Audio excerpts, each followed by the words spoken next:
sebuah ruangan megah, tempat para pemimpin dunia berkumpul, sejarah baru tercipta. Gedung Perserikatan Bangsa-Bangsa di New York yang biasanya menjadi ajang diplomasi negara-negara besar, kali ini menjadi saksi hadirnya seorang tokoh sederhana dari ujung barat Indonesia. Dialah TGK Fajri Krung, yang datang bukan dengan kekuatan militer atau kekayaan, tetapi dengan suara rakyat Aceh yang sudah lama terpendam. Ia berdiri dengan pakaian tradisional sederhana, berkopiah hitam, wajah teduh namun penuh keyakinan. Semua mata tertuju padanya. Dari kursi perwakilan Amerika Serikat, Rusia, Tiongkok, hingga negara-negara kecil di Afrika, semuanya terdiam menunggu kata pertama yang keluar dari mulutnya. Dengan suara lantang namun bergetar penuh emosi, TGK Fajri memulai. Hari ini, saya berdiri bukan sebagai wakil sebuah provinsi, tetapi sebagai wakil sebuah bangsa. Bangsa Aceh. Ruangan bergemuruh sejenak. Banyak yang terkejut, banyak pula yang mulai berbisik. Namun TGK Fajri melanjutkan dengan tenang. Ia mulai mengisahkan sejarah panjang Aceh. Dari masa keemasan Kesultanan Aceh Darussalam, yang pernah menjadi salah satu kerajaan Islam terkuat di dunia pada abad ke-16. Sebuah kerajaan yang memiliki armada laut tangguh, yang mampu melawan Portugis di Selat Malaka, dan yang menjalin hubungan diplomatik dengan Kekaisaran Turki Utsmani. Kata TGK Fajri, adalah sejarah sebuah bangsa yang pernah berdaulat. Kami memiliki raja, memiliki hukum, memiliki diplomasi internasional. Kami diakui dunia. Dan hari ini, kami hanya ingin mengembalikan hak itu. Suara TGK Fajri menggelegar, mengingatkan semua orang bahwa Aceh bukanlah entitas kecil tanpa jejak, melainkan bangsa yang pernah jaya di panggung dunia. Kemudian ia beralih pada kisah penderitaan rakyat Aceh. Ia berbicara tentang penjajahan Belanda yang memakan waktu puluhan tahun, perang panjang yang menelan ratusan ribu nyawa.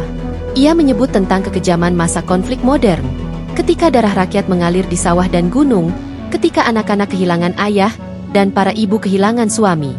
Dunia harus tahu, katanya, bahwa Aceh telah membayar harga yang sangat mahal demi mempertahankan identitasnya.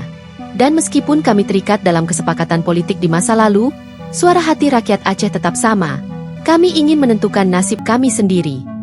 Lalu TGK Fajri mengangkat isu tsunami 2004, bencana besar yang menewaskan lebih dari 200.000 jiwa.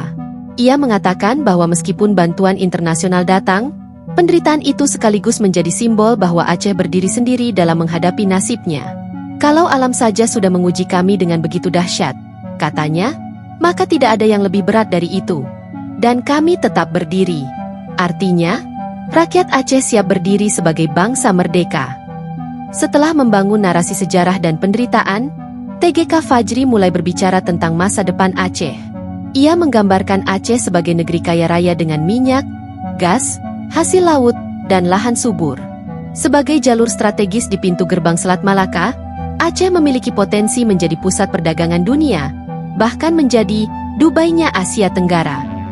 Namun ia menegaskan, Aceh tidak hanya ingin berdiri karena kekayaan, tetapi karena prinsip.